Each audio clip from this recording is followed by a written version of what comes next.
नमस्कार, बहुत बहुत स्वागत है आपका। मैं हूं डॉक्टर एलन वैष्णव और आप देख रहे हैं दमोह डिजियाना न्यूज। आइए डालते हैं सबसे पहले प्रमुख समाचारों पर एक नजर। देश भर में गणेशोत्सव की धूम।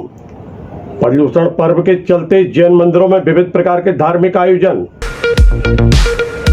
आधुनिक शिक्षा ग्रहण करेंगे पटना बुजुर्ग के छात्र छात्राएं। राहुल सिंह ने किया नवीन प्रोजेक्टर का लोकार्पण। स्कूल बैग पॉलिसी को लेकर सरकार सख्त और अधिकारी भी हुए सख्त। नेत्र पखवाड़ा प्रारंभ। डॉक्टर राकेश राय ने दी विस्तृत जानकारी। बलात्कारी अरुण मिश्रा का पुतला फूंका गया, लगे मुर्दाबाद के नारे।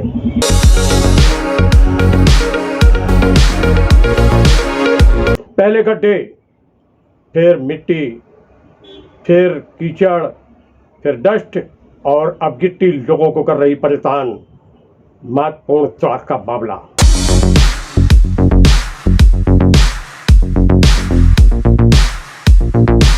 आजादी के अमृत महोत्सव पर खेला जा रहा बैडमिंटन। सागर के आईजी, कमिश्नर और दमोह के कलेक्टर एसपी ने खेला बैडमिंटन।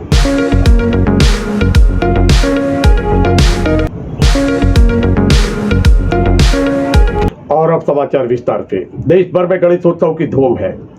गणेशोत्सव का पर्व बनाया जा रहा है। घरों में विघ्नहर्ता गणेश की मूर्तियां विराजमान हैं, तो वहीं पंडालों में भी आकर्षक विद्युत साज सज्जा है। पर्युषण पर्व भी इस समय चल रहा है। जैन मंदिरों में विविध प्रकार के धार्मिक आयोजन चल रहे हैं। मध्य प्रदेश के दमोह जिला मुख्यालय पर पलंदी मंदिर में हम आपको लेके चल रहे हैं, जहां हो रहा है आयोजन। धार्मिक आयोजन किस प्रकार हो रहा है, किस प्रकार भगवान की भक्ति में लीन है भक्त, आइए देखते हैं।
आधुनिक तरीके की शिक्षा को ग्रहण करेंगे अब छात्र छात्राएं। मध्य प्रदेश के दमोह जिले के अंतर्गत आने वाला ग्राम पटना बुजुर्ग, जहां पर आधुनिक प्रोजेक्टर के माध्यम से अब छात्र छात्राओं को शिक्षा दी जाएगी। मध्य प्रदेश के वेयर हाउसिंग कॉरपोरेशन के अध्यक्ष कैबिनेट मंत्री दर्जा प्राप्त राहुल सिंह पहुंचे हुए हैं यहाँ पर, और उन्होंने यहाँ पर लोकार्पण किया है इस प्रोजेक्टर का, और साथ में संदेश भी दिया है, संकेत भी दिया है। आइए लेके चलते हैं हम आपको पटना बुजुर्ग। उसके वर्ष बाद कोरोना का काल आ गया। कोरोना पता ही आया था, तो जब भी कोरोना का काल आया तो पहले फेज में जब कोरोना आया उस समय सारी व्यवस्थाएं यथावत जो जहाँ थी वहीं हो गए। जो जिस घर में था मैं उस घर में रुक गया, पर इस देश में, इस विश्व में वैज्ञानिकों की संसाधनों की कमी नहीं है।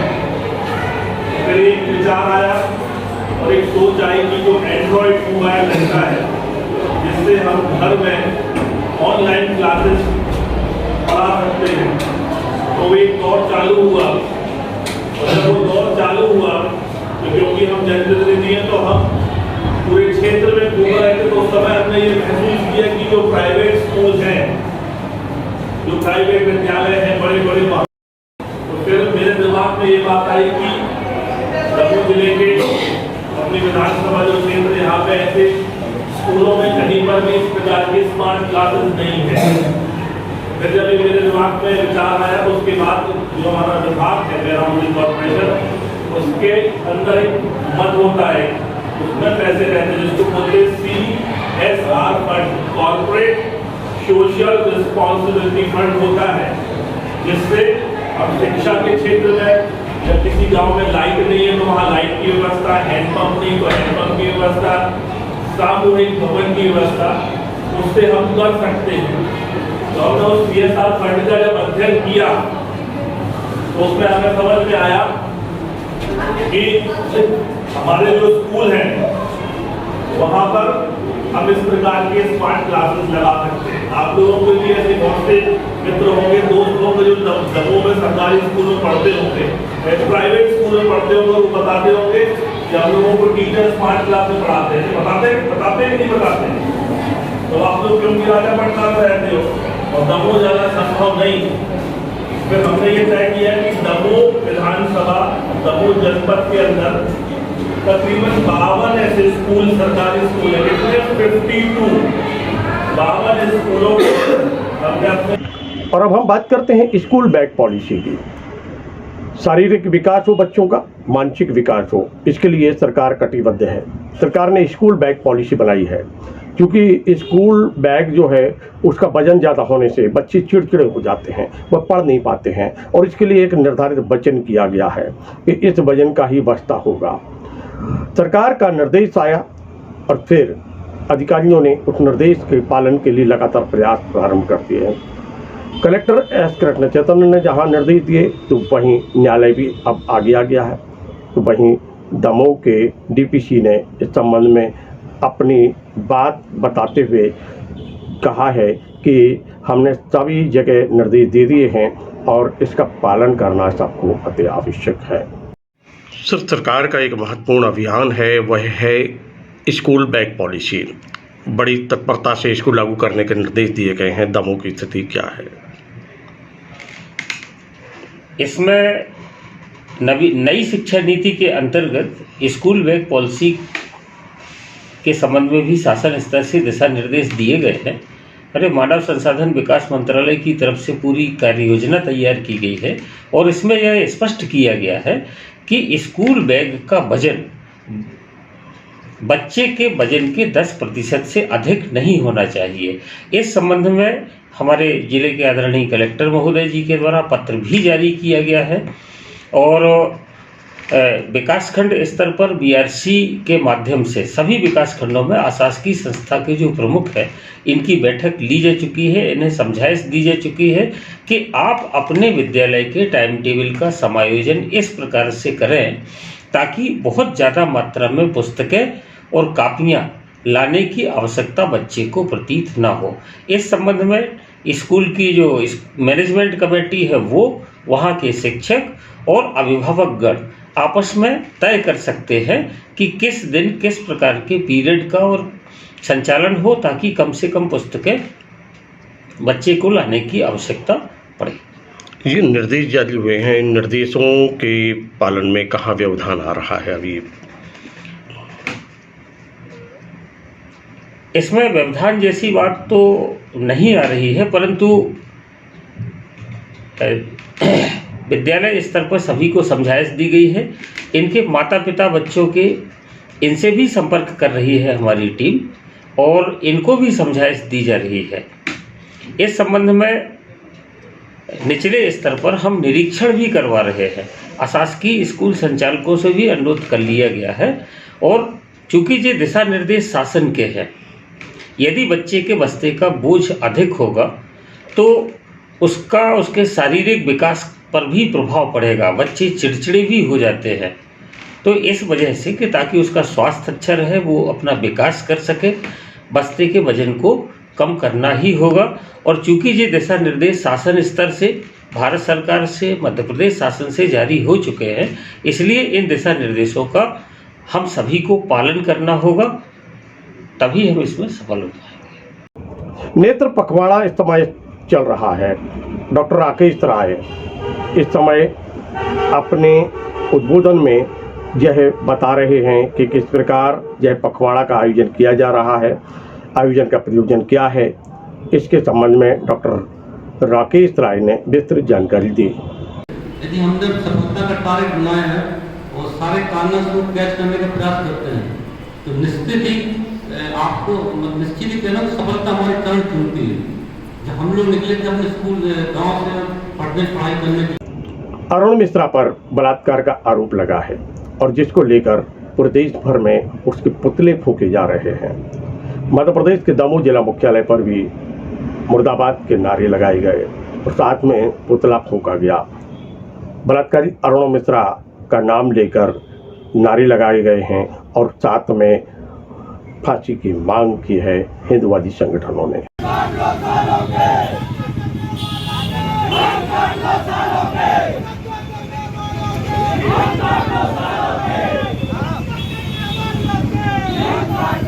और मित्रों, अब हम बात करते हैं उस सड़क की जिस सड़क में कभी गड्ढे थे, गड्ढे के बाद इसमें मिट्टी, मिट्टी के बाद कीचड़, कीचड़ के बाद डस्ट और डस्ट के बाद अब गिट्टी।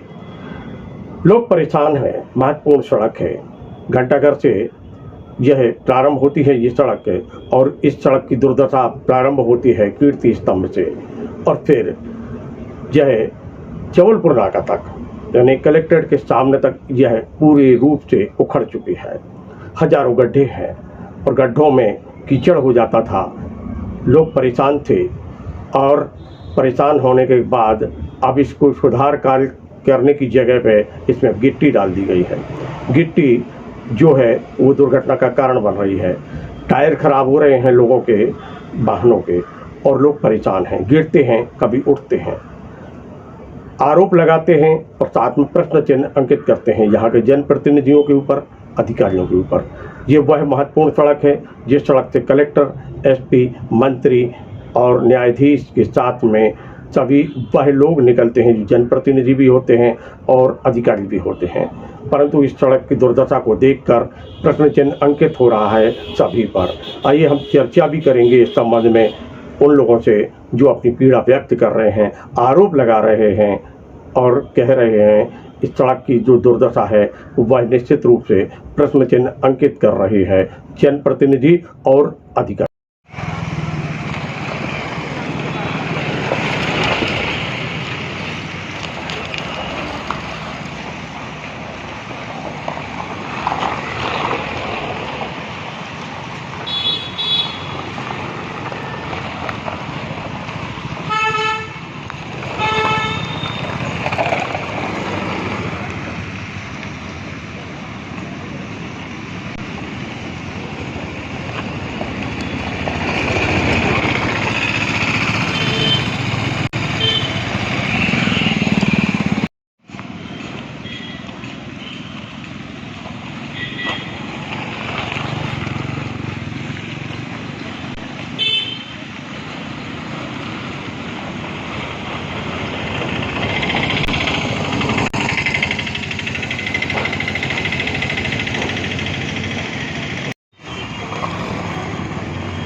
सभी आज अपन एक महत्वपूर्ण सड़क के ऊपर खड़े हुए, सड़क की स्थिति के बारे में जानकारी चाहेंगे आपसे। पहले पानी कीचड़ से परेशान थे लोग, अब महत्वपूर्ण रोड है जी, बहुत चले वाली रोड है। अब गिट्टी से परेशान है आदमी, उठ रहा है गिर रहा है आदमी, बहुत परेशान है। वाहनों में वाहनों टूट हो रही है। आज बहुत पहले कीचड़ था, गड्ढे बहुत हो गए और तुमने गिट्टी डाली तो गिट्टी पूरे रोड पे फैली है। गिर रहे तो आदमी को चोटें लग रही हैं, खतरे से लग रहे हैं। क्या चाहेंगे आप? आज की सरकार चाहे तो बनवाए तो कम से कम 2-3 साल से परेशान है। जैसे भी आगे जाओ तो बेला ताल के वहाँ भी गड्ढे अड्डे हैं, पूरी रोड खराब है जी।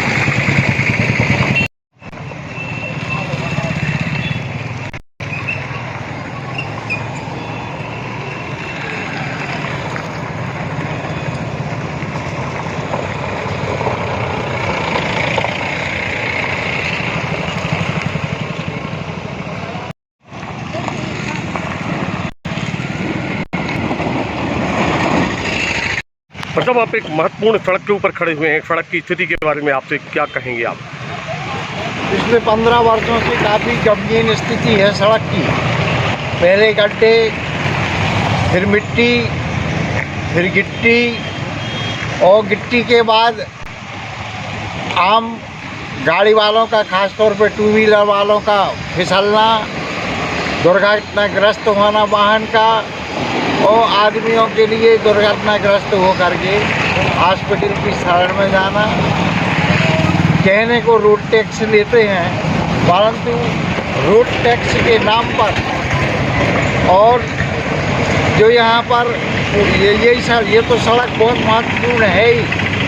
पूरे दमोह की सड़कें जो हैं अस्त व्यस्त त्रस्त हैं, और इसी सड़क के यदि अपन गड्ढे गिने घंटाघर से लेकर के और जबलपुर नाके के बीच में, तो कम से कम 500 गड्ढे मिलेंगे। किंतु अत्यंत दुखद विषय है कि इसी रोड पर माननीय कलेक्टर महोदय का बंगला है। माननीय कलेक्टर महोदय आते हैं, इसी रोड पर हमारे जनप्रतिनिधिगण रहते हैं, इसी रोड पर पूरे प्रदेश के मंत्री वगैरह निकलते हैं, किंतु सड़क के लिए अनदेखी करके चले जाते हैं। और निश्चित ही इस सड़क के लिए दमोह की मॉडल सड़क बनना चाहिए और अच्छे से अच्छी सड़क बना करके आम आदमियों के लिए सुविधा देना चाहिए।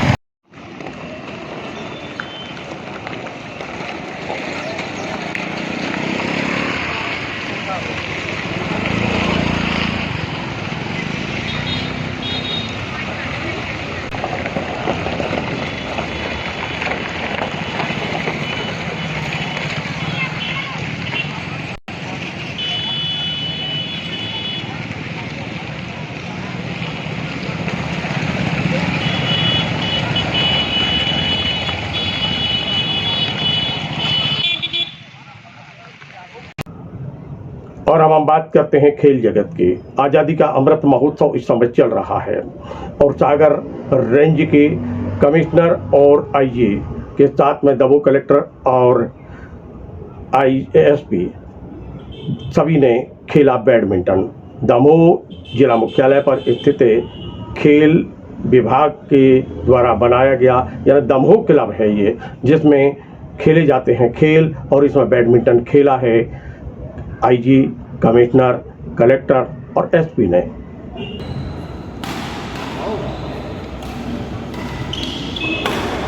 मित्रों, ये थे अब तक के प्रमुख समाचार।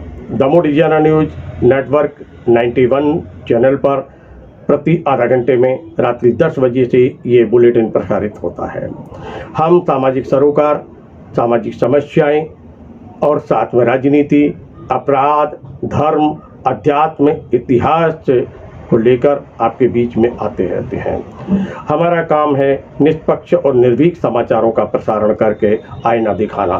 पत्रकारिता का धर्म निभाते हुए हम लगातार समाचारों का प्रसारण कर रहे हैं। तो देखते रहिए दमोह डिजियाना न्यूज। मिलते हैं फिर एक नए समाचार के साथ। नमस्कार।